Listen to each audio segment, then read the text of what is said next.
What is good, flockers? That is my fellow lockers and aspiring lockers. If you have not yet joined the flock, go ahead and hit that subscribe button and also make sure to hit the like button so I know what type of content you all are enjoying. So in today's video, I'm going to be talking about the cons of interlocking. So if you're interested in hearing that list, make sure to stick around.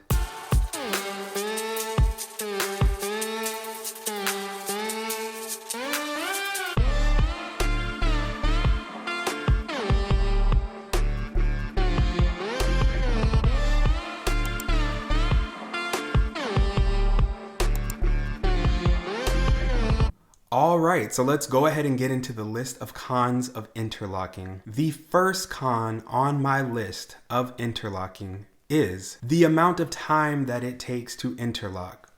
If you are looking for a quick maintenance fix, interlocking probably is not for you. Whether you choose to do it yourself, DIY, or you go to a loctician, interlocking just takes a long time.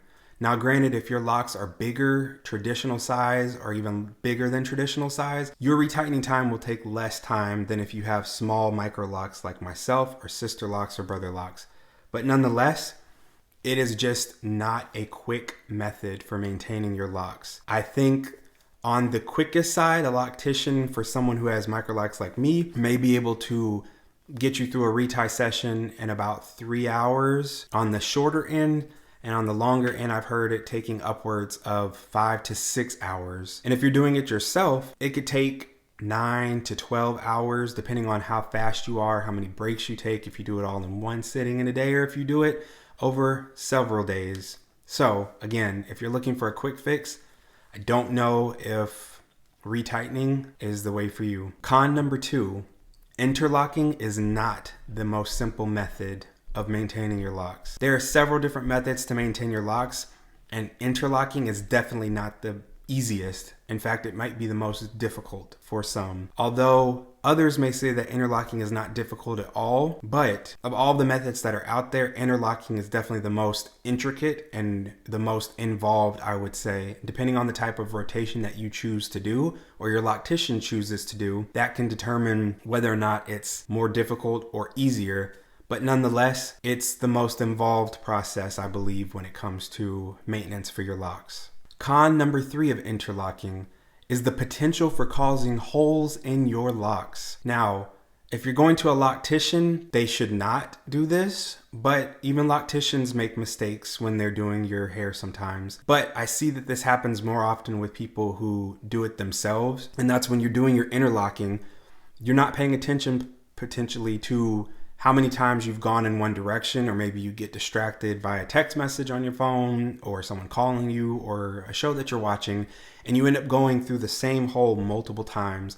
And when you do this, you're causing a hole in the lock. Now, the good thing about holes in your locks is that they are repairable, but just think that's more time that you have to take to either have your loctician repair the holes or for you to repair them yourselves. And depending on how big the hole is, it can cause serious damage to your lock as they get longer and heavier. So it's not one of those things that you can just say, oh, I put a hole in my lock, it's not a big deal, we'll just move on. They typically need to be repaired at some point so that the integrity of your lock is not compromised. Con number 4 with interlocking is that if you make it too tight, you can't really take it back. Now, there are ways to undo a lock if you've gone through a rotation, but it is very difficult because the chances of you being able to put the needle or whatever you're using to interlock back through the exact part and whatnot is very difficult, especially if you've gotten to the end of that lock rotation and you were tightening it down to the scalp. If you have put it super tight and you pulled it through that one last time because you wanted to get it snatched, you're probably not getting it back through. So it's not one of those things where you can just spray water on it and undo it like some other types of, if you're retwisting, you can just untwist it if you twisted it too tight. But with retightening, for the most part, once you've pulled it through that last time, unless you're going to spend the time and meticulousness to get it back through the exact amount of hairs in the exact part, you're probably not going to undo it. So you're just going to have to sit there and wait for a week or two until your hair starts growing out a little bit. and that can really stink, especially if you pull it too tight and you get those little bulbs on your scalp where it's, ooh, yeah, that's no fun. Con number 5, although a lot of people have the misconception that locks cannot be taken out and the only way to get rid of them is by cutting them, we've proven over time that that is not true. You can comb your locks out if you choose to, but a con with interlocking is that although it is not impossible, it is much more difficult and tedious and time consuming on top of what is already time consuming when combing out locks to try to comb out interlocks. And what I mean by that is if you've just retwisted your hair to maintain your hair is kind of, when it mats, it's matting and doing like this essentially and compacting, it swells and then compacts. So if you're retwisting, then the hair for the most part is, staying in that cylindrical form. Now, when you're interlocking, depending on which rotation you use, whether you're doing 2-point rotation, 3-point, or 4-point rotation, your hair is now going in this direction and that direction and this direction and that direction. So can you imagine just trying to comb out a knot that is going in several different directions and your hair on top of that is interlocking within itself to mature? So again, not impossible, but I'm sure it takes a lot longer than it would to comb out a traditional lock, for example. Or sorry, not a traditional lock. It would take a lot longer to comb out an interlock than it would to comb out a lock that has just been retwisted for maintenance. Con number 6. If you are looking for a very smooth cylindrical lock, interlocking might not be for you in the sense that they tend to be lumpy. Again, this depends on the amount of rotation, the point rotations that you do. 2-point rotation gives you a different look than a 3-point rotation than a 4-point rotation. Now, when they are 10 years old and mature, maybe none of that matters, but while it's growing out, the different point rotations do give a little bit of a different look, whether it's smaller and more condensed or bigger. So if you're looking for that flat, cylindrical, even lock look, then it's definitely a con because you're probably not going to have that. And depending on the size of your lock really makes it visible or not visible to yourself and others. Now, I feel like when you have smaller Microlocs, the bumpiness is not as apparent. But you see, it's not just the cylindrical lock that goes down. Now, when you're retwisting and palm rolling, you're going to have a more cylindrical look.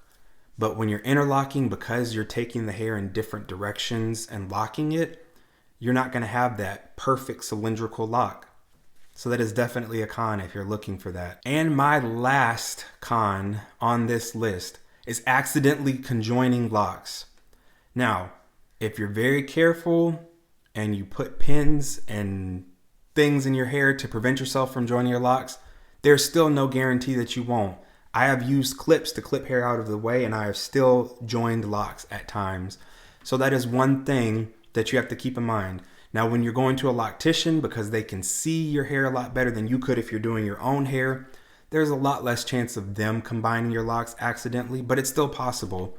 But if you're doing it yourself, there is a very good chance that you could combine a lock or two. I have done it multiple times. Usually it's a very simple, if you catch it early enough that you can just clip the hairs or whatnot. I one time combined two and then I went to clip them and did not look in the mirror when clipping because I thought I could feel my way through and ended up cutting off part of the lock. So I have a little shorter lock in here somewhere from that. Oh, there it is right there. So that is another con, is that you can accidentally combine locks when you're not meaning to. When you're interlocking, when you're retwisting, you're not running into that because you're not weaving your hair. But when you're interlocking, you are essentially weaving your hair into itself. So you could easily weave one lock into another lock. And it is very difficult sometimes, especially if you get multiple rotations in there, to undo.